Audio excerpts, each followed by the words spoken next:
lanjut saya Tifa Solesa. Ketua MPR Bambang Susatyo dilaporkan ke Mahkamah Kehormatan Dewan atas pernyataannya yang menyebut seluruh fraksi di parlemen sepakat untuk mengamandemen Undang-Undang Dasar 1945.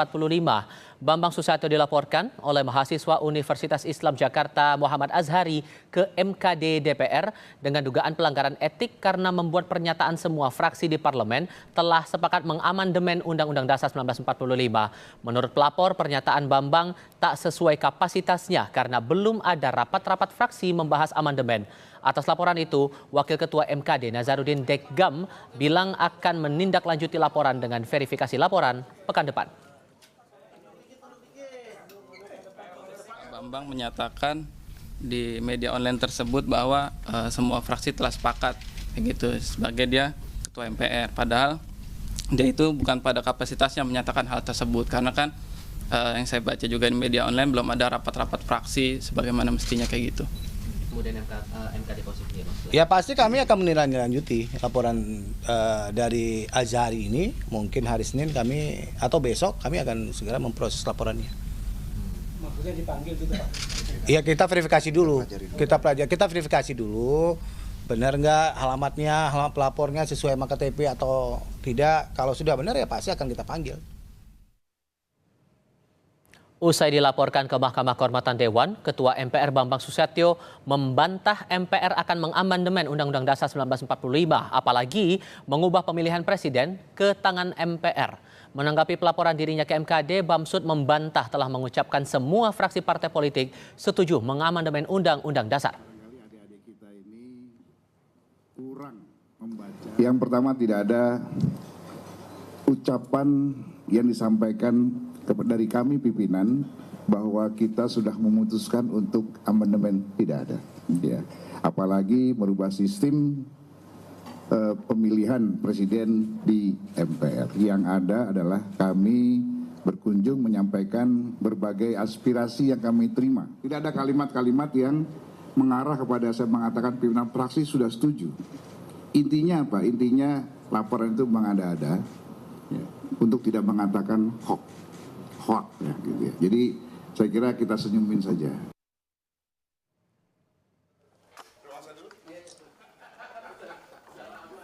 Saat bertemu Ketua MPR 1999-2004 Amin Rais hari Rabu, Ketua MPR Bambang Susatyo menyatakan MPR siap mengamandemen UUD 1945. Kata Bamsud, semua partai politik setuju melakukan amandemen. Bamsud juga menanggapi usulan Amin Rais mengenai wacana presiden dipilih MPR lagi. Kami menegaskan kalau seluruh partai politik setuju untuk melakukan amandemen penyempurnaan daripada Undang-Undang Dasar 45 yang ada, termasuk penataan kembali sistem politik dan sistem demokrasi kita, kami di MPR siap untuk melakukan amandemen. Langsung nggak khawatir mencabut kedaulatan rakyat atau seperti apa? Kedaulatan rakyat sebagaimana pendiri bangsa sudah diwakilkan dengan para wakil yang dipilih ya, oleh rakyat. Pak Amin Rais sendiri tadi sebetulnya setuju nggak sih Pak dengan menghidupkan kembali PPKM? Tadi beliau tidak menyinggung secara langsung, tapi dia katakan jika itu menjadi kebutuhan sekarang, lakukan. Ketua Harian DPP Partai Gerindra Sufmi Dasko Ahmad membantah pernyataan Bambang Susatyo. Kata Dasko, belum ada pembicaraan fraksi-fraksi di DPR untuk mengamandemen UUD 1945.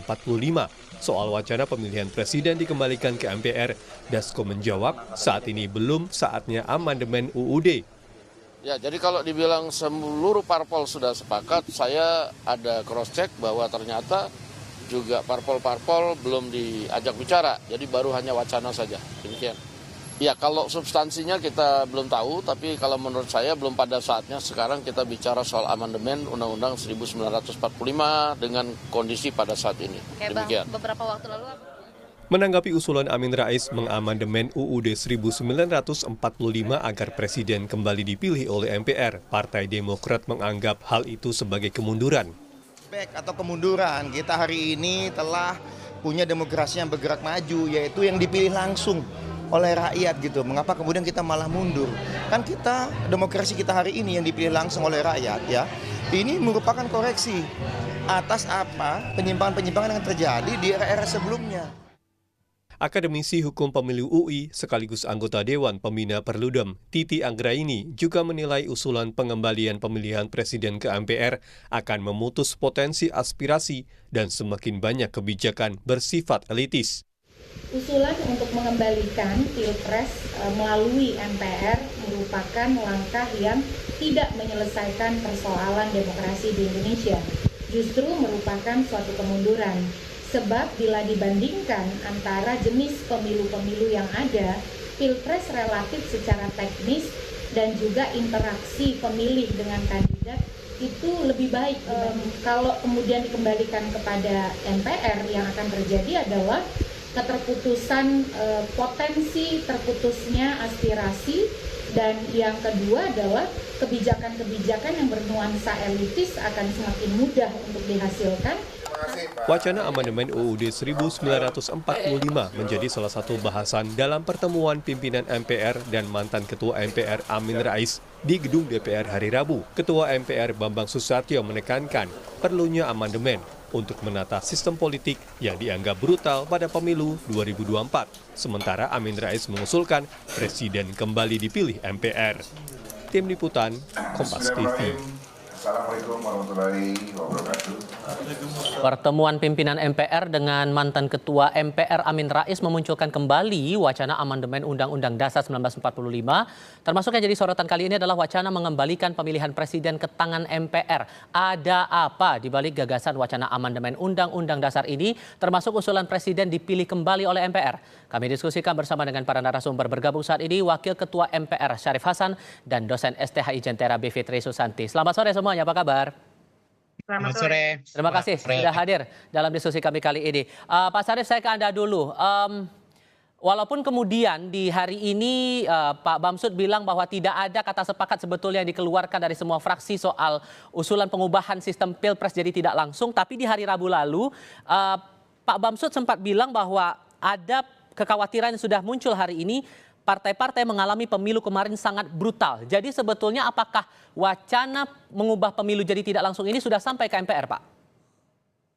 Sebenarnya ada dua hal substansi yang agak berbeda di isunya. Pertama adalah menyangkut masalah amandemen Undang-Undang Dasar 1945. Yang kedua adalah menyangkut masalah pemilu legislatif yang baru lalu. Nah, saya ingin tegaskan bahwa MPR tidak ada sampai sekarang ini belum pernah memutuskan bahwa apakah akan melakukan amandemen Undang-Undang Dasar 1945 atau bagaimana. Karena apa? Kami kan harus tergantung dari masyarakat rakyat Indonesia. Sorry Pak, terputus. Jadi sudah pernah atau belum pernah, Pak? Belum pernah. Jadi kami kan hanya menampung aspirasi dari rakyat. Dan itu pun juga sampai sekarang belum ada yang masuk ke MPR, sehingga apa yang disampaikan itu memang setahu saya Pak Ketua MPR itu tidak menyampaikan bahwa semua fraksi sudah setuju. Dan yang jelas bahwa yang dimaksudkan yang perlu dilakukan evaluasi itu adalah menyangkut masalah pemilihan legislatif yang lalu. Jadi dua hal yang berbeda. Nah, saya pikir ini harus ditempatkan pada posisi substansi yang betul-betul yang jelas. Nah, sekali lagi saya tekankan bahwa amandemen Undang-Undang Dasar 1945 itu belum pernah kita bahas dan apalagi diputuskan.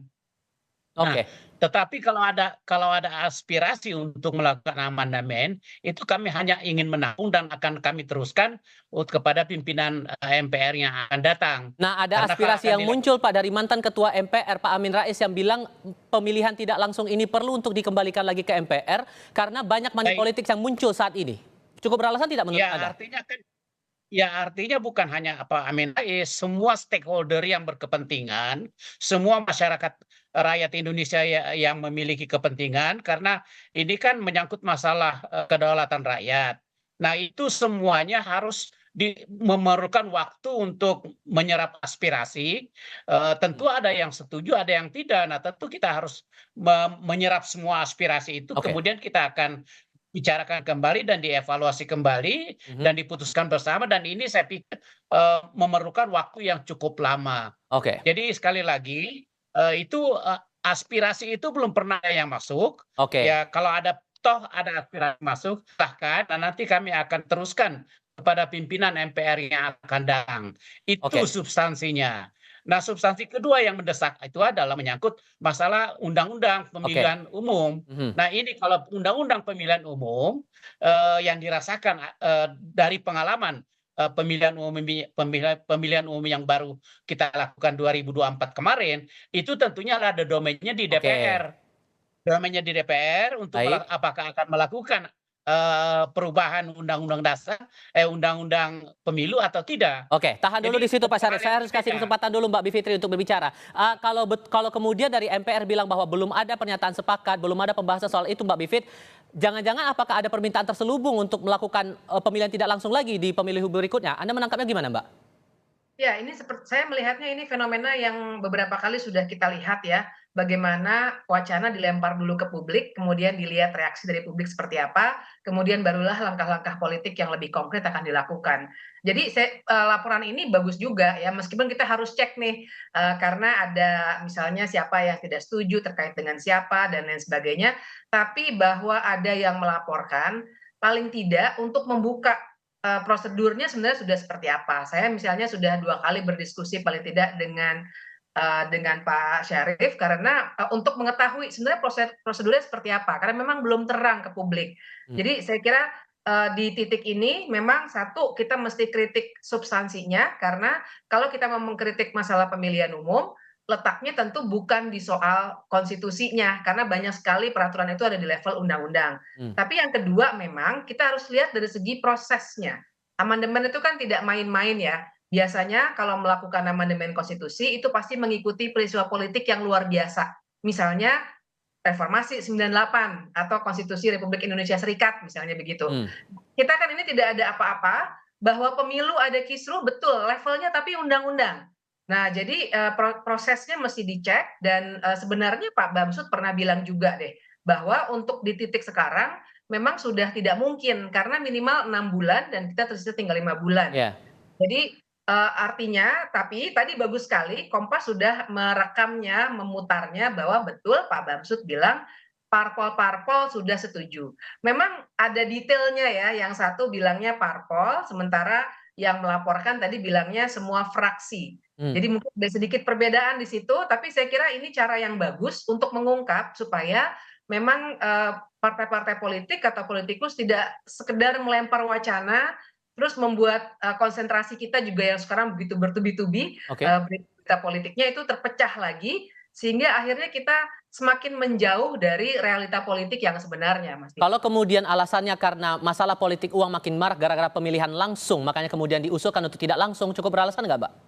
Sangat tidak relevan, karena kita harus lihat analisisnya kan harus mendalam. Apakah ini adalah soal cara memilihnya, langsung atau tidak langsung, atau politikusnya, partai politiknya yang ternyata melakukan politik uang. Jangan lupa salah satu celah kenapa politik uang ini makin marak, misalnya adalah ketentuan mengenai presidential threshold yang bikin banyak kata istilahnya kan uang sewa perahu begitu ya. Ini juga dilakukannya itu ada di level undang-undang loh. Di konstitusi tidak ada tuh soal presidential threshold, kemudian soal larangan politik uang, semua ada di level undang-undang. Jadi saya kira ini salah sasaran nih kalau Pak Amin Rais bilangnya seperti itu, istilahnya itu yang gatel di sebelah mana, yang digaruk di sebelah mana gitu ya. Jadi ini kita harus kritisi secara mendalam, jangan sampai kita salah dalam menentukan mana yang harus diperbaiki, Mas Tifal. Oke, tadi sebetulnya sudah kami putarkan juga pernyataan dari Bang Herzaki mewakili DPP Demokrat, Pak Syarif. Tapi sebetulnya kalau Anda sendiri mewakili Majelis Tinggi Partai Demokrat, setuju atau tidak kalau pemilu ini diubah jadi tidak langsung? Saya pikir begini, pemilihan presiden itu adalah betul-betul yang sekarang berlangsung secara langsung itu adalah merupakan manifestasi daripada kedaulatan rakyat. Nah, kalau kedaulatan rakyat itu dieliminir lagi, ya tentunya ini kita bukannya maju, tetapi kita one step back lagi, kita berapa langkah lagi mundur. Jadi saya pikir substansinya bukan itu. Substansinya itu adalah pertama menyangkut masalah pemilihan legislatif kemarin. Kemudian mekanisme pemilihan presiden di lapangan. Tadi sudah pertanyaan yang ada kaitannya dengan undang-undang. Jadi bukan konstitusi. Jadi kami dari Partai Demokrat sangat tidak setuju kalau akan dirubah lagi dari pemilihan langsung presiden menjadi tidak langsung di presiden. Dan sebenarnya itulah yang harus dipertahankan. Itulah salah satu-satunya kedaulatan rakyat yang patut untuk kita kedepankan dan patut untuk kita pertahankan ke depan. Soal agenda kemarin, Pak, sorry saya potong. Soal agenda kemarin pertemuan antara Pak Bamsud dan pimpinan MPR dengan Pak Amin Rais, itu posisi Pak Amin Rais diundang atau gimana, Pak? Sebenarnya diundang, tetapi beliau kelihatannya memilih untuk datang. Jadi sebenarnya ini hanya silaturahmi biasa, ya kan? Karena memang merupakan kebiasaan dari pimpinan MPR selalu melakukan komunikasi kebangsaan kepada setiap tokoh-tokoh yang dianggap bisa memberikan masukan terhadap bagaimana pelaksanaan konstitusi, bagaimana menjaga NKRI dan sebagainya. Tentu itu merupakan masukan. Jadi saya melihat bahwa itu kalau ada masukan yang agak kontraproduktif dengan yang kita sepakati, yaitu sah-sah saja. Tetapi yang paling penting di sini adalah kita harus menjaga kedaulatan rakyat. Dan satu-satunya kedaulatan rakyat yang paling patut untuk kita pertahankan yaitu dan menyangkut masalah pemilihan langsung presiden. Pemilihan presiden secara langsung, dan tadi juga disebutkan oleh Pak Syarif, Mbak Fitri, bahwa kalau kemudian diubah jadi tidak langsung akan jadi kemunduran bagi demokrasi kita. Gimana Anda melihatnya? Betul, saya setuju. Saya senang sekali kalau Pak Syarif sudah menyatakan dengan lebih tegas soal itu. Karena memang kita perlu mengevaluasi pemilu kita yang kemarin terjadi, baik legislatif seperti yang tadi Pak Syarif sampaikan, maupun pemilihan presiden, bahkan nanti pilkada. Itu saya kira itikat baik dari semua orang. Kita kemarin melihat ya betapa brutalnya semua proses itu. Tapi jadi jangan diwacanakan dulu konstitusinya yang harus kita ubah. Kan kita evaluasi dulu praktiknya, baru kemudian kita identifikasi bagian mana dari sistem pemilu itu yang mungkin mesti kita perlu perbaiki. Sementara perlu diketahui pemilu itu, maksud saya konstitusi itu hanya mengatur satu pasal tuh mengenai pemilu, pasal 6 ya, kemudian ada 6A dan seterusnya, yang mana level teknisnya itu memang tidak di dalam konstitusi. Jadi kita juga jangan kemudian berpikir bahwa kalau kita mau nyari tikus di sebuah lumbung padi, bukannya kita mencari tikus, tapi lumbung padinya yang kita bakar. Jadi kita mau memperbaiki sistem pemilunya, tapi malah mau dikembalikan mundur ke sebelum 98, di mana presiden dipilih oleh MPR, dan itu sebenarnya tidak bagus bagi Indonesia yang sudah modern ini, karena kita sekarang punya kedaulatan rakyat yang lebih tinggi, jadi bukan elit lagi yang menentukan. Ingat dulu misalnya Presiden Gus Dur itu dijatuhkan oleh MPR untuk digantikan oleh Megawati. Begitu saja. Sama, Soekarno juga dulu dijatuhkan oleh MPRS, digantikan oleh Soeharto. Tapi kalau melihat komposisi partai politik yang ada di MPR saat ini dan untuk pemerintahan ke depan, kira-kira prospeknya bakal gimana? Bakal coba digoldin lagi nggak nih topik ini? Ya, saya punya kekhawatiran begitu sebenarnya. Berarti memang harus kita jaga terus begitu ya. Karena ada juga kekuatan-kekuatan yang menginginkan balik lagi ke UUD 45 yang awal ya, naskah awal tahun 45 misalnya. Buat saya yang terjadi sekarang bukan salah konstitusi, tapi mestinya politikusnya, partai politiknya yang mesti kita evaluasi. Itu dia. Baik, Mbak Bivitri Susanti, terima kasih. Pak Syarif